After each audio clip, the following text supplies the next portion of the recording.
toujours moins difficile que d'être malade jusqu'à d'en mourir. Hein? Quelqu'un a dit c'est difficile de s'occuper de quelqu'un de malade. Mais la vie, Funky, t'es qui pour savoir que c'est difficile, c'est moins difficile que d'être malade jusqu'à d'en mourir? Est-ce que toi, t'as été malade jusqu'à d'en mourir? Est-ce que toi, de ton expérience personnelle, t'es capable de dire moi, j'ai été une proche aidante et c'était moins difficile que d'être la personne qui mourait parce que je suis morte? T'as absolument aucune fucking idée.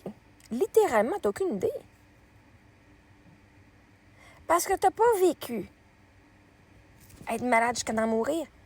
Tu parles pour les autres. Vois-tu, t'es tellement dans le déni. Pourquoi est-ce que ça peut pas être fucking difficile pour ceux qui sont malades et qui meurent, puis fucking difficile pour ceux qui s'en occupent? Pourquoi est-ce qu'il doit y avoir une échelle de qui c'est plus difficile?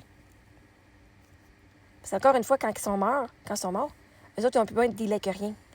La personne qui est encore en vie, elle, la mort, c'est pas la fin, là. En fait, c'est le début du chaos. Je sais pas si tu comprends ça, là. Hein? Le malade, jusqu'à en mourir, justement, il est mort. Il n'y en a plus de problème, cette personne-là. Elle n'a plus de crise de problème. Elle n'a même plus de douleur. C'est drôle, hein, la personne qui s'en occupait, maintenant, elle est encore là. Puis elle a tout ça frais dans la mémoire, esti. Elle se rappelle la fois qu'elle a mis sa main sur son cœur puis que son cœur a arrêté de battre. Elle se rappelle le bruit que sa voix, sa gorge a fait pendant cette dernière respiration. La personne qui accompagne la personne qui meurt, là, elle se rappelle de tous les détails. La jambe enflée, les tumeurs qui popaient. Genre, moi, mon mari, ses tumeurs popaient comme du popcorn à la fin, OK? Lui, il était 3 jours dans le coma avec la médication. Fait que ces 3 dernières journées, il était juste dans le coma.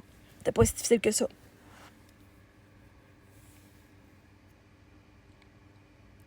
D'arriver là puis de le voir en coma, fucking difficile parce que je m'en attendais pas. De pas savoir si elle allait mourir cette journée-là ou pas. Fucking difficile parce que tu sais pas s'ils vont t'appeler et dire, ben là, il est temps de mourir. Je peux-tu aller prendre une douche? Tu peux aller prendre une douche? Je peux-tu quitter l'hôpital? Je peux aller manger? Parce que je pourrais me faire appeler n'importe quand.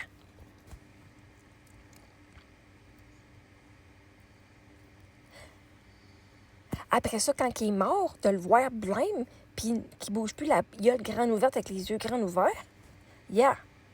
Ça, c'est une image qui te reste dans la tête le restant de tes jours. Fait que si tu restes jusqu'à 100 ans, là, jusqu'à 100 ans, tu vas t'en rappeler de ce qu'avait de l'air ton mari. Il y a plein de monde qui disent « Moi, je vais pas aux funérailles des gens, je vais pas voir qu'est-ce qu'ils ont de l'air, je vais pas aller les voir avant qu'ils meurent parce que je vais avoir des bons souvenirs d'eux. » Mais quand t'es l'accompagnateur, t'as comme pas ce choix-là. Tu vas le voir à son pire. Tu vas le voir même quand il est fucking jaune. Ah oui, puis il faut en plus que tu appelles. Hein? C'est toi qui vas appeler le salon funéraire pour prendre les arrangements. Et si c'est toi qui organise les funérailles, tu vas aller identifier le corps à la morgue. Pas à la morgue. Tu vas aller identifier le corps à la maison funéraire avant la crémation. Puis là, tu vas te rendre compte que, déjà qu'il était juste des os puis de la peau, je savais pas qu'on pouvait être encore plus d'eau et plus de peau que ça.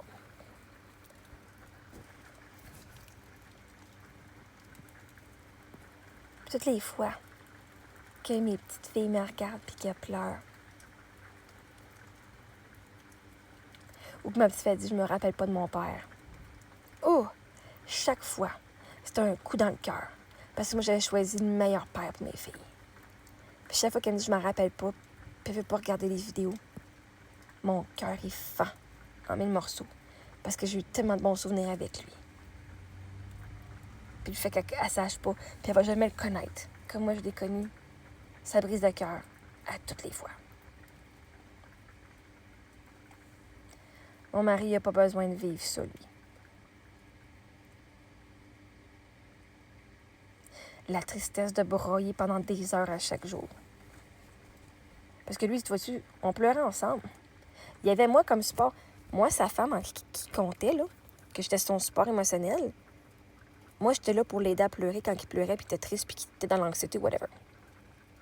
Mais moi, quand j'avais besoin de lui, là, il était pas là.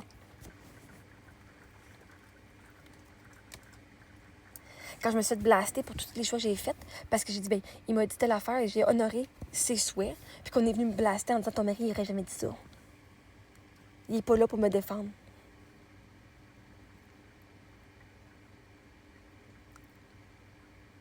Il est pas là pour me rappeler pourquoi il m'a choisi, même s'il l'a dit dans une entrevue. Il n'est pas là pour me le rappeler à tous les jours.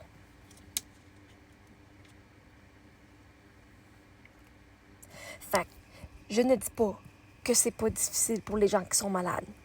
Au contraire, il a souffert. Mais la souffrance physique, ça l'arrête à un moment donné. La souffrance émotionnelle et psychologique, il faut que tu travailles fort en crise pour aller l'enlever, cette douleur-là. Puis ça a pu rester pendant des années. Des années. Vois-tu, une claque d'en face, tu vas avoir mal pour une couple de secondes, peut-être une couple de minutes. Tu t'en rappelleras plus tant de ça. Ton mari qui meurt, et tout le processus émotionnel que ça a dû prendre, le toll émotionnel que ça a pris psychologique. 10 ans après, là, c'est encore frais. Comme si ça venait d'arriver. Et tu as raison. Peut-être que c'est moi qui vois les choses de façon catastrophique.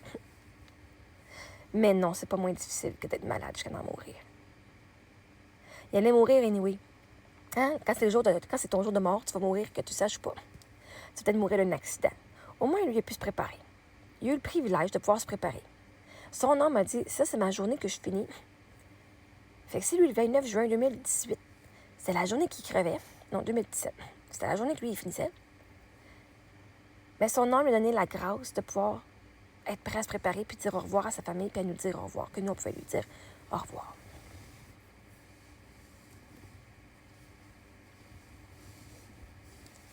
Il y a du monde qui ne survivent pas à la perte de leur partenaire de vie. Puis ceux qui survivent méritent d'être acclamés et honorés. Parce qu'ils ont passé par l'enfer puis ont survécu. Quelque chose que toi, tu peut-être jamais vécu. Parce que vois-tu, est-ce que tu as été veuve? As-tu passé au travers? Puis je parle pas d'avoir perdu ton père, ta mère ou un ami. As-tu perdu ton mari ou ta femme? Puis sinon, t'as absolument fucking... Parce que vois-tu, j'étais proche aidante de ma mère. C'était difficile d'avoir en douleur. Elle, je peux te dire, c'était plus difficile que moi. Mon mari, je peux te garantir, j'ai souffert plus que lui. Plus longtemps en plus.